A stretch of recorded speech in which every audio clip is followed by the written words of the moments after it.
बच्चों, welcome to my channel Verma study 2020 book लाना। प्यारे बच्चों, मैं क्लास 12 का भूगोल यूपी बोर्ड का हिंदी में फुल कोर्स कराऊंगा।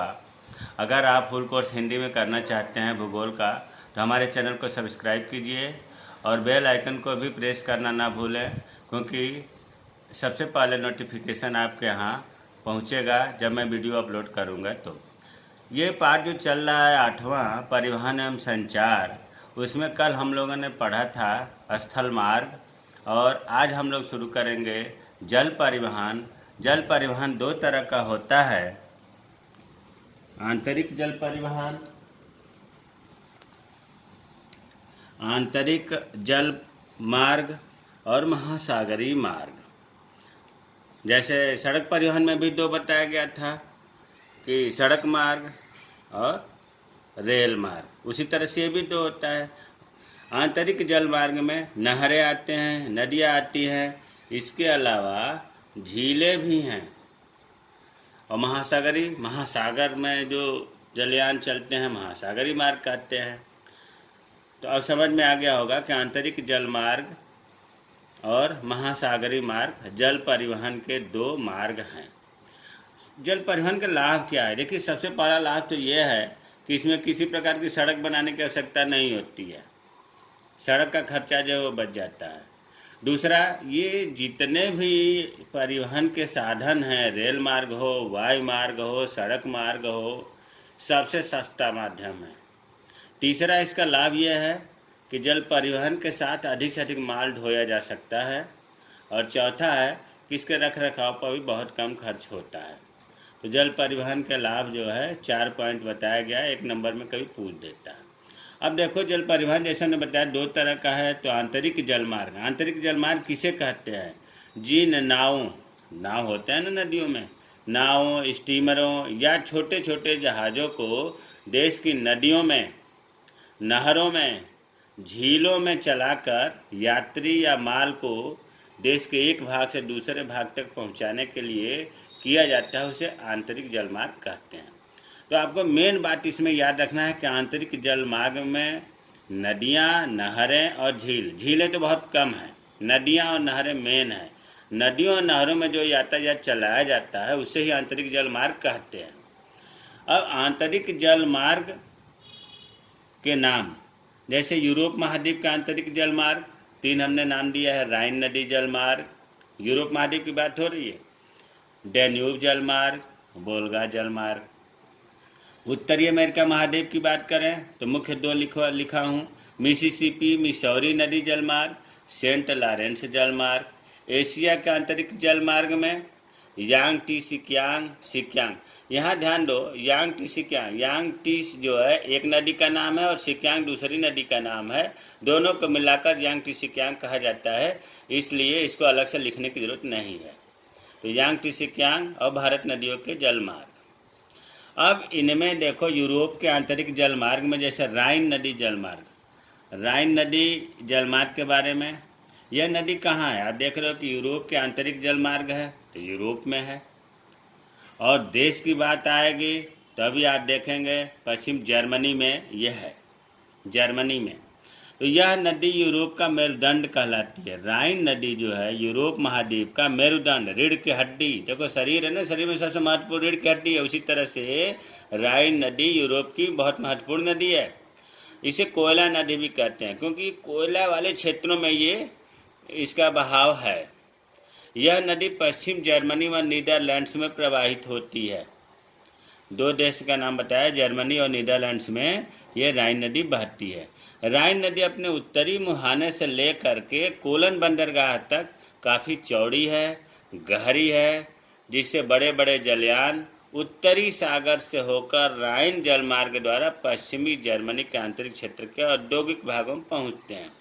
यह जो है राइन जलमार्ग उत्तरी मुहाने से लेकर कोलन बंदरगाह तक है इसका क्षेत्र, अर्थात ये एक साइड में उत्तरी सागर से शुरू होता है, राइन जलमार्ग होते हुए पूरा माल जो है और पश्चिमी जर्मनी के आंतरिक अंदर के क्षेत्रों में औद्योगिक क्षेत्रों में पहुंच जाता है।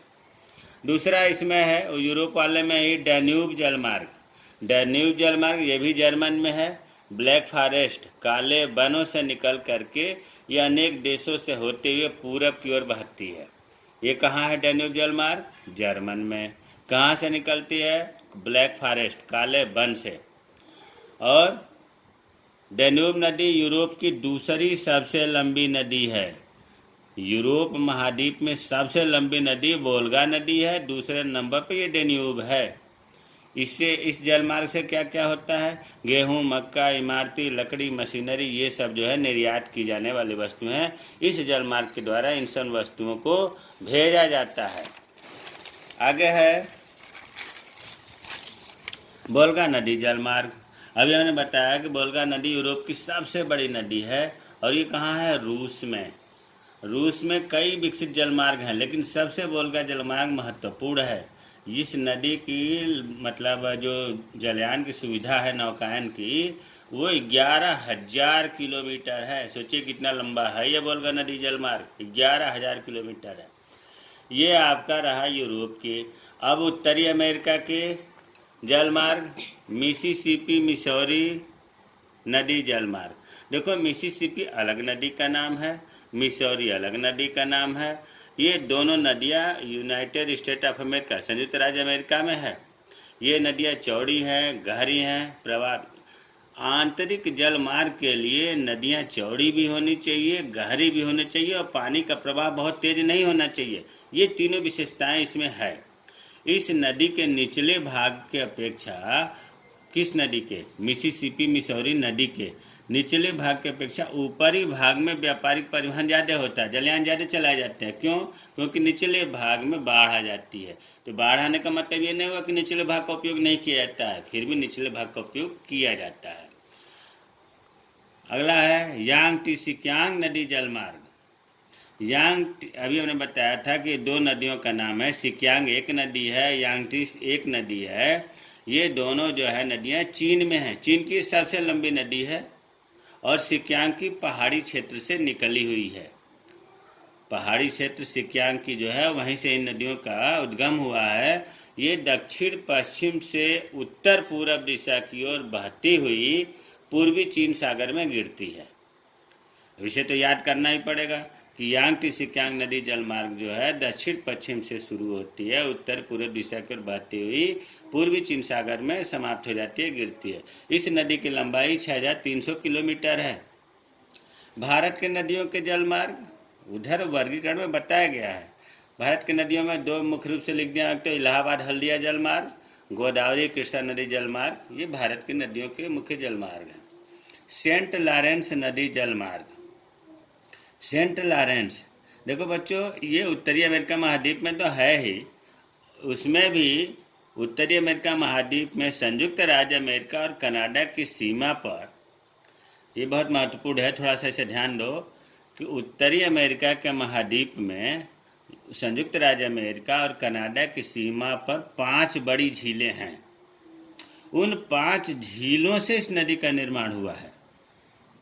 तो सबसे पहले अमेरिका और कनाडा की सीमा पर जो 5 झीलें हैं उनके नाम कौन कौन से हैं? एक है सुपीरियर झील, दूसरा है मिशिगन झील, तीसरा है ह्यूरन झील, चौथा है इरी झील, पांचवा है ओंटारिया झील। ये 5 झील जो है कनाडा और संयुक्त राज्य अमेरिका के सीमा पर स्थित है। इन झीलों से ही सेंट लॉरेंस नदी निकलती है और उत्तर पूर्व की ओर से बहती हुई अटलांटिक महासागर की तरफ सेंट लॉरेंस की खाड़ी में गिरती है। सेंट लॉरेंस नदी सेंट लॉरेंस की खाड़ी में गिरती है, जो अटलांटिक महासागर की तरफ है। तो इसे हम झील के मामले में कहें तो झील का एक ही है ये सेंट लॉरेंस नदी जलमार्ग, जो झीलों से उत्पत्ति हुई है इसकी। तो हम जो है जल मार्ग में आंतरिक जलमार्ग के बारे में पढ़ लिए। जय हिंद, जय भारत।